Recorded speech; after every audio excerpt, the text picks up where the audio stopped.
Dober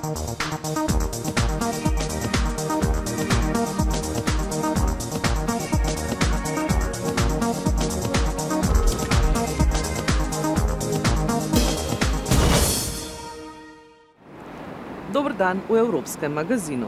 Večina ljudi si ne zna predstavljati življenja brez interneta in večina jih ne razmišlja ali pa se ne zaveda nevarnosti, ki prežijo na uporabnika. Kar 75% ljudi je mnenja, da bodo to, kar so objavili na spletu, lahko tudi izbrisali. On average, 250 million photos are uploaded to Facebook every day. Once online, these digital memories are hard to erase. The EU now wants the right to be forgotten to be made law. However, the issue is a sensitive one for both users and industry alike. The right to not leave your footprint on the internet has big implications for commercial freedom, and it's just getting that balance right, which is very controversial. So the EU is in potentially quite a powerful position here, but it will be lobbied incessantly on this package. Industry appears to welcome a clarification in EU laws. At present, national laws apply in data privacy cases. However, some laws, as presented, may prove difficult to enforce, such as the right to be forgotten. Former MEP and now Facebook Director for EU Affairs, Erica Mann, explains. If somebody else, take for example, copies something from a Facebook site, which is of course possible, it will be much more problematic, to control the complete chain where an information went. Companies dealing with consumer data already have privacy policies in place. Consumers complain that the policies are difficult to understand. The new EU law seeks to simplify them in order to rebuild the relationship between users and providers. And it's a question of trust. Like, if I don't trust, I will leave. I think they have opportunity now to really, it will be much easier to comply with the rules. And then we'll see who complies and who doesn't, who are the good and who are the bad guys. Facebook has already said it looks forward to working with the EU institutions on the proposal. The right to be forgotten is a first test for the real rights of EU citizens in a virtual world. Svetovni splet je nepogrešljiv v našem vsakdanjem življenju. Ali na spletu svojo identiteto nevede postavljamo na kocko? Poglejmo, kaj je ugotovila spletna televizija Europarl TV. Nom, prénom, adresse, numéro de téléphone, centre d'intérêt, la toile en sait beaucoup sur chaque internaute. Le Parlement européen veut protéger les citoyens européens victimes de publicités ciblées ou, pire, de pirates malveillants. Europarl TV a mené son enquête.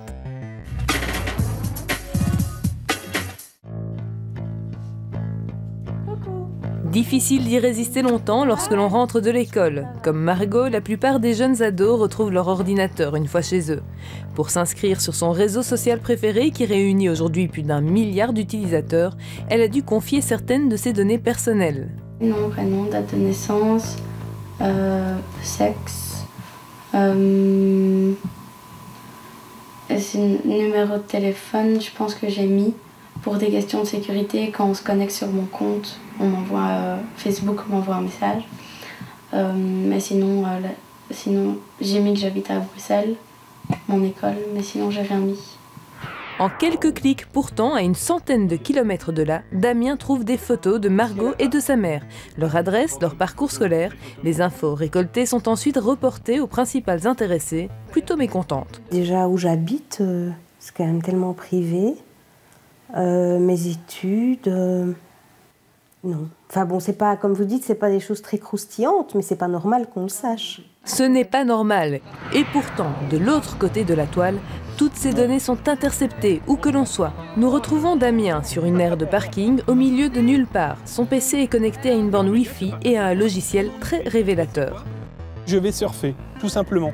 Sauf que mon logiciel, au même moment, est en train de me montrer toutes les petites boules, ce sont toutes les collusions publicitaires qui interceptent mes données. Là, on voit que mon grand média français partage les informations avec Google, avec des régies publicitaires, qui elles-mêmes partagent ça avec d'autres sites. Et donc tous ces gens-là se partagent mes données. Objectif, vendre à Damien des publicités ciblées. Et ça marche, même pour ce journaliste expert en sécurité informatique. Ses livres, sa clé USB à reconnaissance digitale le trahissent, il se méfie d'Internet. Et pourtant, son Facebook le trahit lui aussi. À voir les publicités affichées à son intention, Damien aime le rugby, c'est un homme, il aime donc les voitures et il pratique les arts martiaux.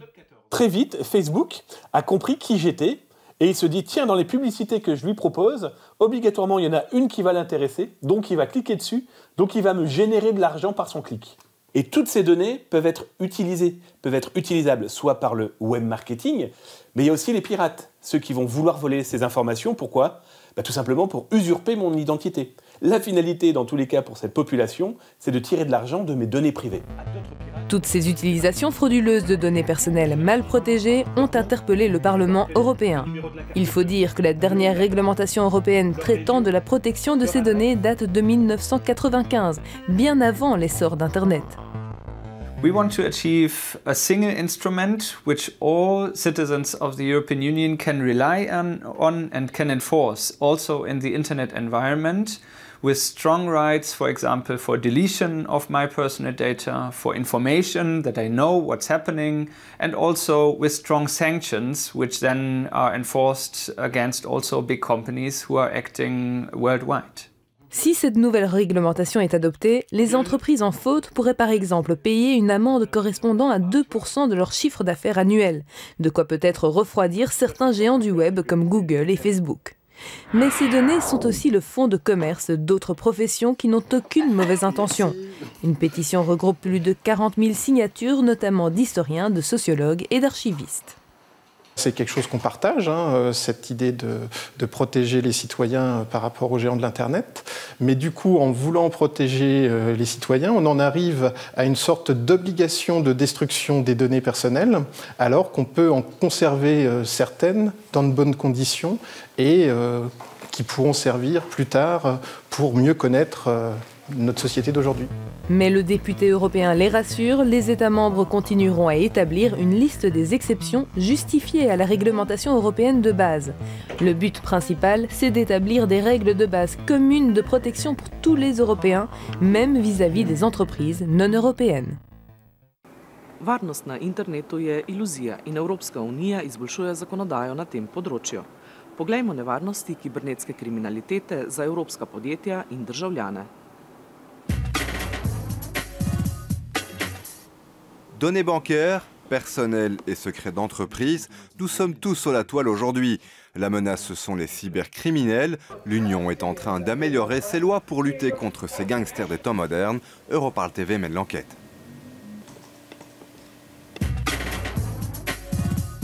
Prenons un vieux PC en état de marche, connectons-le sur Internet et infestons-le volontairement avec un virus informatique. C'est évidemment ce qu'il ne faut pas faire. Voyons maintenant le danger qu'encourt un internaute après l'infection. Le risque est énorme, surtout qu'on ne va pas tout de suite voir que l'ordinateur est infecté.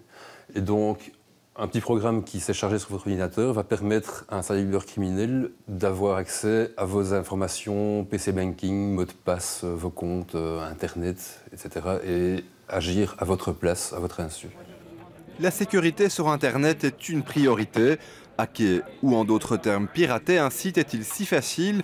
Nous avons effectué un test d'intrusion sur le site internet d'une PME belge. La société française SysDream, mandatée pour ce faire, est spécialisée en sécurité informatique. Elle emploie des hackers bienveillants et conseille les entreprises et les ministères publics. Le site, on peut dire que là, effectivement, est mal protégé. Et là, on va dire là, c'est carrément une fuite d'informations qui aboutit en fait à une corruption totale. Donc de la base de données qui permet à l'attaquant à ce moment-là de récupérer des mots de passe et ainsi d'accéder à des services compromettants. On observe certaines vulnérabilités au niveau de ces formulaires. Donc là ici c'est un formulaire d'authentification. Donc via des outils automatisés, donc, il nous a été possible effectivement de récupérer donc, un dump complet donc, de la base de données. D'accord, avec un utilisateur en particulier ici, son email, qui nous donnera accès, alors là ça c'est à moi ça,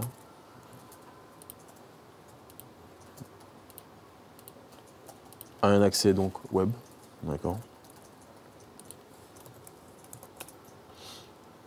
exact, Et donc on a accès directement à sa messagerie. Le plus grand danger, c'est de se faire voler des données concernant l'entreprise ou justement porter atteinte à l'image de l'entreprise. Donc qui peut engendrer des baisses notables en bourse. On a pu le voir pour Sony par exemple. Tous les jours, des milliers d'utilisateurs privés et professionnels se font infecter par des virus ou autres malwares. En ce moment, la cible préférée des cybercriminels sont les sites bancaires en ligne. Récemment, en Belgique, plusieurs sites bancaires online ont été piratés, entre autres via leurs utilisateurs. Des dizaines de milliers d'euros ont été détournés. On est en train de regarder tout le processus des cybercriminels, c'est-à-dire ils ont besoin des gens qui vont recevoir l'argent, donc on appelle ça les money mules. Et on va travailler sur ceux qui font le recrutement. Et bien souvent, ces cybercriminels opèrent à partir d'un pays situé hors de l'Union européenne. C'est ici qu'Europol intervient. Des dizaines de policiers venant de tous les pays aident et assistent les enquêteurs des États membres. La récolte et la coordination des informations entre Europol et la police des 27 est essentielle dans le cyberespace. The problem with cybercrime is that it's actually much more easy and much more risk-free in the cyber world than it is in the offline world, because the police have difficulties by investigating. It requires rapid reaction. And it also requires that we are very skilled in attacking these gangsters who hide in many countries. Les institutions européennes ne sont pas à l'abri d'une cyberattaque. En 2011, le site internet du Parlement européen a été la cible des activistes d'Anonymous. Pour contrer ce genre d'attaque, l'Union a mis sur pied un groupe d'experts en informatique, le CERT-EU. The potential danger is that somebody, by sneaking into our computers, could have access to that information, steal it without anybody knowing about it, and have an advantage, whether it's geopolitical or whether it's economic, and that's an important issue. L'Union est en train d'améliorer ses lois sur la cybersécurité. Les peines pour les cybercriminels seront plus lourdes et la coopération entre les polices et les services de surveillance sera renforcée. Mais finalement, ne vaut-il mieux pas revenir à la bonne vieille lettre papier pour envoyer un message en toute sécurité?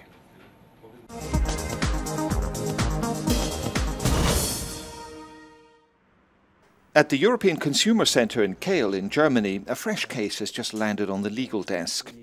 A French consumer of a dating agency based in Germany has just been charged roughly 25 times the €8 he was expecting. Probably the result, they think here, of online automated payment systems for the service. Unfortunate, but all in a day's work. Unfortunately, the consumer usually is the weak part of the contract. Usually consumers pay in advance, and if they do not receive the product they bought, they have to do something, and they lost their money.